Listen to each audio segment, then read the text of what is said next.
So we'll go on to Dwarfie Stane, which had the highest scoring team of the week, this one. We're at week 5. The Bluetoon Texans, they did have a score correction and lost 2 points, but they got 283.28 for Amos against 169.26 Cork Red Army. The Q Kings, 2-3, 173.48 against the Bangham Sharks. Johnny Boy, 193.79, also 2-3. The Fullwood Patriots, 2-3, 181.89 against 182.49. So that was a close one against the Lagersville Lemons, who are now 4-1. The Gloucester Woolpack, 3-2, 156.60 against 134.01 Plymouth Assassins. The Birmingham Bears, 214.84, now 4-1 against the Rhino Cardinals, 196.90. The Manchester Spinners, 195.21 against the Knockouts, 219.69. So there's no unbeaten teams and there's no winless teams.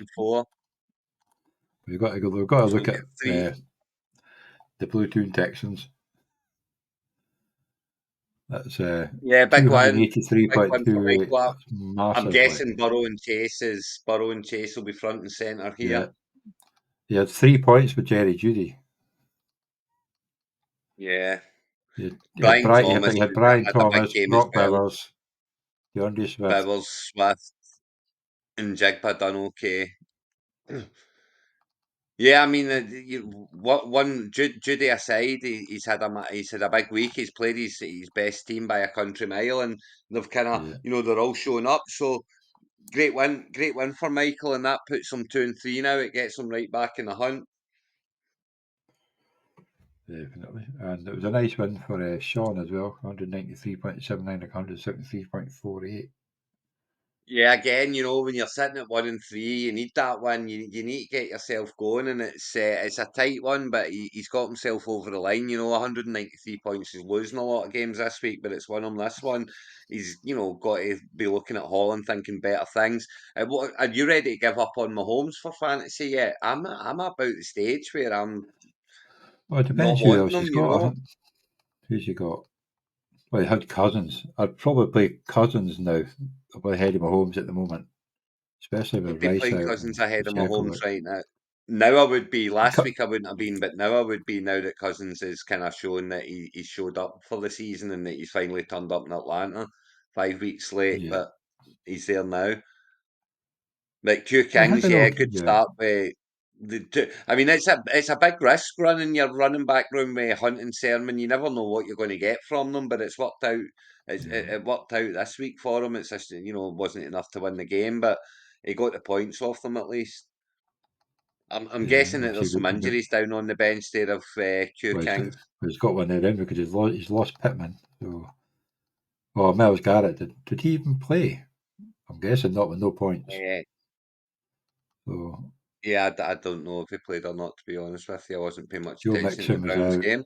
Well, Mixon was out. Taylor was out. There you go. You see, and I knew he was going to have running back issues on the bench there. Just when you're running with Sermon and Hunt, you've got others down there that something's happened to them. You didn't draft Hunt and Sermon to play. That's for sure.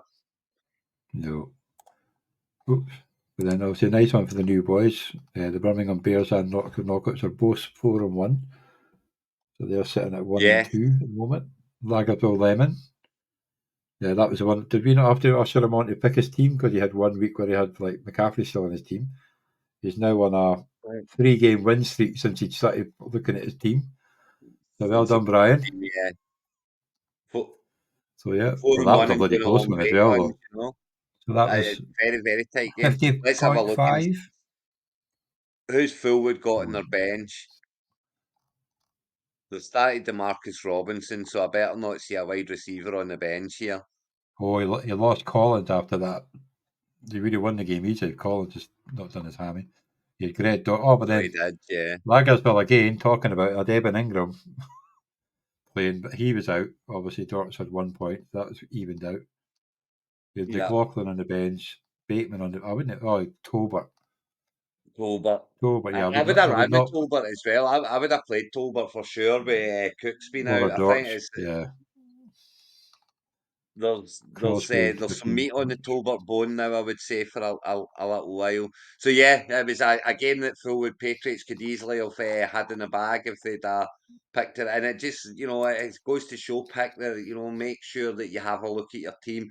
Look at your team on a Sunday. Make sure you're happy with the guys that you're playing. Because sometimes there's just a matchup for a guy who's normally on your bench and you normally leave on your bench, and you've got someone like, I don't know, Kelsey playing, and you've got Komet on your bench.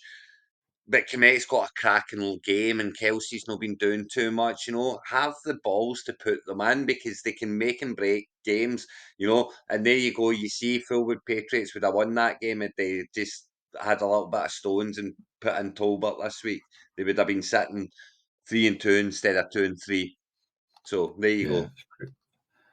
I know they'd be so they would be 3-2 as well, so they'd be tied up with Lagers or Lemons as well. With There you more go. So yeah, the table is a bit crazy, this one. You've got 3 4-1s, 2 3-2s, and then it's 2 3s, and 2 1-4s. And then so 2 2 3 1-4 is at the sitting in. bottom. So the Bluetoon Texans, after the win there, that's a 2-game win Brought them streak. We're into sitting in playoff. 6th. Jumped up 3 spots thanks to that win. And it's That was the a biggest riser of the losing day. record is sitting in the playoff spot. So it's wide open again. The Plymouth Assassins and Cork Red Army, they might be 1-4, but a couple of and a couple of wins in a row, and we could be talking about them as playoff. We'll be talking about them as playoff contenders in 2 weeks' time. So I know, it's plenty crazy to play for. Let's see who they're playing this week then.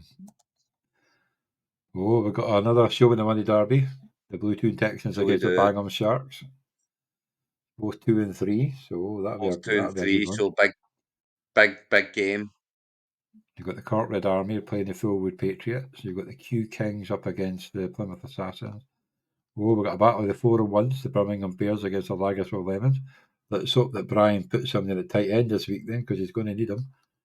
Then you've got the Manchester Spinners 2 and 3 against the Gloucester Wolfpack 3 and 2, and the Rhino Cardinals 3 and 2 up against the Not Cold Knockouts 4-1. So I know that's a good game there, but I am looking forward to the top one.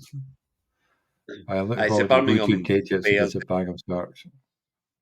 The Lagersville Lemons and the Birmingham Bears. That's the game of the weekend. That's the big one in this one. 2 4-1 teams. The winner of this game is putting himself right in. It's time to start thinking about playoffs and what I'm going to do for them type thing. So massive game at this time of the season, just to get yourself into that position where, barring an absolute disaster, you're going to make the playoffs. It's a nice place to be in at this stage of the season, and if you can get to there kind of week 6, week 7, week 8, you're sitting 6-2, 7-1. You're starting to think about the playoff weeks, and you can start looking at your team and preparing for the playoff weeks. Whereas when you're sitting 5-3, 4-4 after 8 weeks, you're in a battle. You've got to play week to week to week to week. So these things can make big differences, and it can be the difference between winning a league and not winning a league, because it can give you the freedom to go and maybe bring someone in that you wouldn't be bringing in for this week, but you're bringing in for week 14, for week 15, because they're playing the Carolina Panthers, so I'm going to go and pick them up now. Gives you the freedom to do that when you're away out. So, you don't win, you can't win a league at this stage, you can't lose a league at this stage, but you can certainly put yourself in good and bad positions. I am also looking forward to the Bluetoon Texans and the Bangham Sharks, just for the old Show Me the Money Derby. Yeah, it's a Show Me the Money derby. Always a good one, and it's a big game for both of them at 2 and 3. The winners putting themselves on the march, and the losers kind of back to the drawing board at 2 and 4. Not out of it, far from it, but a lot of work to do. So the 2 and 3 teams playing against each other is a big game. They're all big games. The Bluetoon Texans are the highest scoring team, thanks to that. But up until last week, they were the highest scores against as well. But obviously, Manchester Spinners have topped them off with that one night. But they're scoring 1,100 points in the first. Yeah, it's a lot of points to be pretty good. 2 and 3, so nothing to worry about for Michael. No.